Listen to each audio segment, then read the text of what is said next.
शाम की हवा में एक अलग ही जोश था। गली में रौनक थी। हर तरफ से हंसी खुशी की आवाजें आ रही थीं, मानो पूरा शहर एक साथ जश्न मना रहा हो। लोग बाजार में जमा थे, कुछ चटपटा खाने के लिए बेताब। हर कोई अपने पसंदीदा स्टॉल की ओर खींचा चला जा रहा था, जैसे कोई अदृश्य ताकत उन्हें खींच रही हो। मसालों की खुशबू हवा में तैर रही थी। हर स्टॉल से अलग अलग मसालों की महक आ रही थी, जो किसी को भी अपनी ओर आकर्षित कर सकती थी। ये तो जैसे इंद्रियों के लिए किसी दावत से कम नहीं था। हर कोने में कुछ नया और स्वादिष्ट था, जो किसी भी खाने के शौकीन को मंत्रमुग्ध कर सकता था। ढेर सारे खाने के स्टॉल के बीच राजू का पानी पूरी का स्टॉल सबसे अलग दिखता था। उसकी पानी पूरी का स्वाद और उसकी कला दोनों ही बेमिसाल थे। ये चमकदार लाइटों और रंग बिरंगे बैनरों से सजा हुआ था। हर कोई उसकी स्टॉल की ओर खींचा चला आता था, जैसे कोई जादू हो।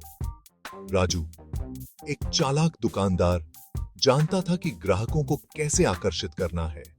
उसकी मुस्कान और उसकी बातों में एक अलग ही मिठास थी, जो हर किसी को भांसी जाती थी।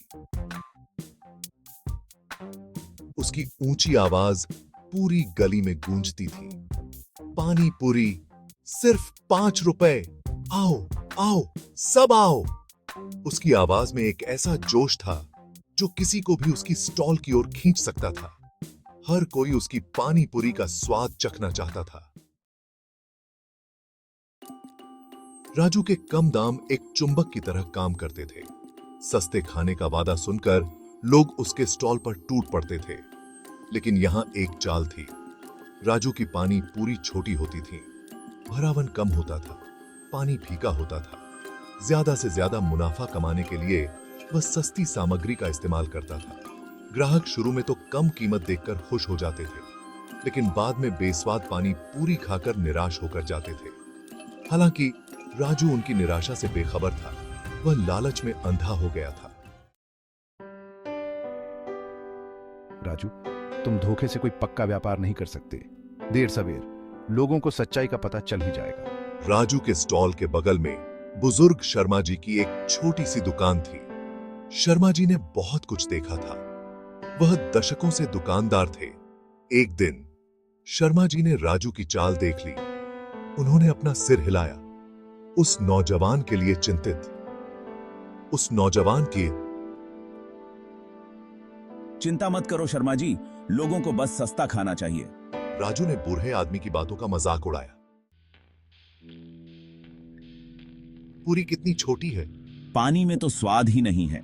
जैसे जैसे दिन हफ्तों में बदलते गए, लोगों की नाराजगी बढ़ती गई। ग्राहकों को एहसास होने लगा कि राजू की पानी पूरी दिखावे की थी, खाने की नहीं।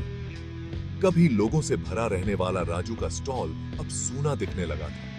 लोग थोड़ा और चलकर थोड़े ज्यादा पैसे देकर अच्छी क्वालिटी की पानी पूरी खाना पसंद करने लगे थे। राजू का मुनाफा घटता गया, जिससे वह परेशान और हताश हो गया। भाग 5।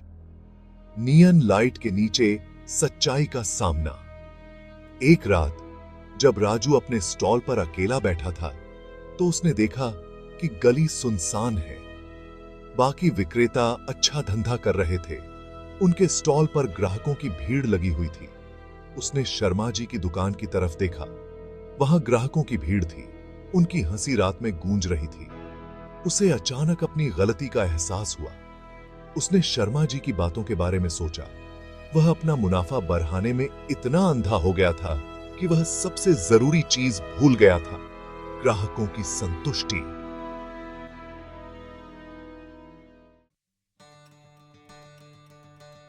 भाग 6।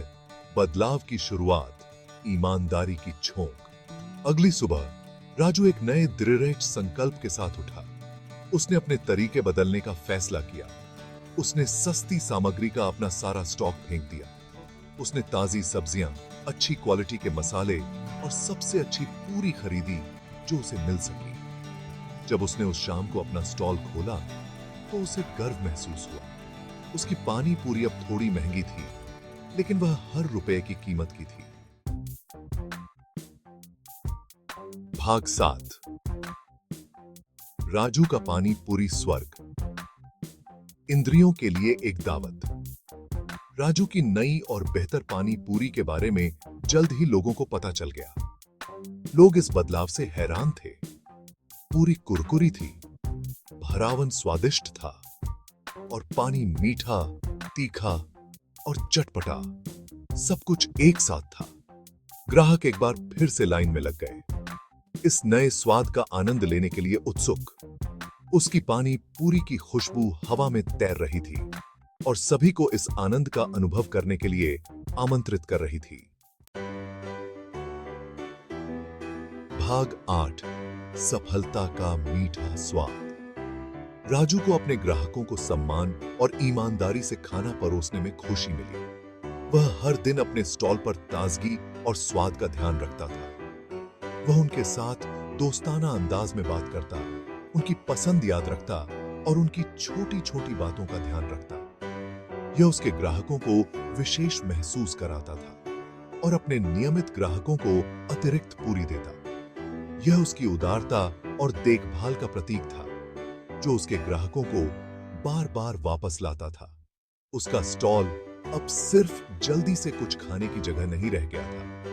यह एक ऐसी जगह बन गई थी जहां लोग एक दूसरे से मिलते थे, बातें करते थे और एक दूसरे के साथ समय बिताते थे। यह एक सामुदायिक केंद्र बन गया था जहां हर कोई एक दूसरे के साथ जुड़ता था और एक परिवार की तरह महसूस करता था। एक ऐसी जगह जहां लोग अच्छा खाना और अच्छी संगति का आनंद लेने के लिए इकट्ठा होते थे। यहां हर किसी को अपनापन और स्नेह मिलता था। जैसे जैसे उसका व्यवसाय फलता फूलता गया, राजू ने महसूस किया कि उसकी मेहनत और ईमानदारी का फल उसे मिल रहा है। राजू ने महसूस किया कि ईमानदारी न केवल सबसे अच्छी नीति है, बल्कि यह सबसे ज्यादा फायदेमंद भी है। उसके ग्राहकों का विश्वास और प्यार उसकी सबसे बड़ी पूंजी थी, बल्कि यह सबसे ज्यादा फायदेमंद भी है।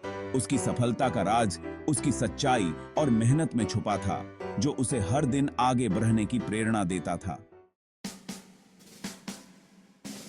भाग 9। ईमानदारी। सीक्रेट सामग्री।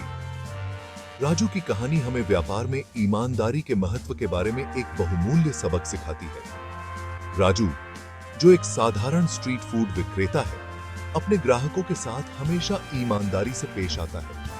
जब हम ईमानदारी से ज्यादा लालच को प्राथमिकता देते हैं, तो हमें थोड़े समय के लिए फायदा हो सकता है। लेकिन राजू ने देखा कि जब उसने अपने ग्राहकों को धोखा देने की कोशिश की, तो उसका व्यापार गिरने लगा। लेकिन लंबे समय में यह हमारी ईमानदारी ही है जो विश्वास और वफादारी का निर्माण करती है। राजू ने महसूस किया कि जब उसने अपने ग्राहकों के साथ ईमानदारी से व्यवहार किया, तो वे उसके पास बार बार लौटने लगे। ग्राहकों को बेवकूफ बनाना आसान नहीं है। वे जल्दी ही समझ जाते हैं कि कौन सा विक्रेता सच्चा है और कौन सा नहीं। वे क्वालिटी और ईमानदारी को महत्व देते हैं। राजू ने अपने खाने की गुणवत्ता को हमेशा उच्च रखा और अपने ग्राहकों को कभी धोखा नहीं दिया। जब हम उनके साथ सम्मान से पेश आते हैं और उन्हें वास्तविक मूल्य प्रदान करते हैं, तो वे हमें अपने समर्थन और वफादारी से पुरस्कृत करते हैं। राजू का व्यापार अब फल फूल रहा है और यह सब उसकी ईमानदारी और मेहनत का परिणाम है। भाग 10। इस संदेश को फैलाएं। ईमानदारी सबसे अच्छी नीति है। राजू की कहानी सभी नए व्यवसायियों के लिए एक याद दिलाने वाली बात हो। धोखे पर बनी सफलता ताश के महल की तरह होती है। यह अंततः ढह जाएगी। सच्ची सफलता कड़ी मेहनत, समर्पण और सबसे बढ़कर अटूट ईमानदारी से मिलती है। तो आगे बढ़ो और ऐसे व्यवसायों का निर्माण करो जो न केवल लाभदायक हों, बल्कि नैतिकता और ईमानदारी की नींव पर बने हों। याद रखें, व्यापार के खेल में ईमानदारी न केवल सबसे अच्छी नीति है, बल्कि स्थायी सफलता का एकमात्र नुस्खा है।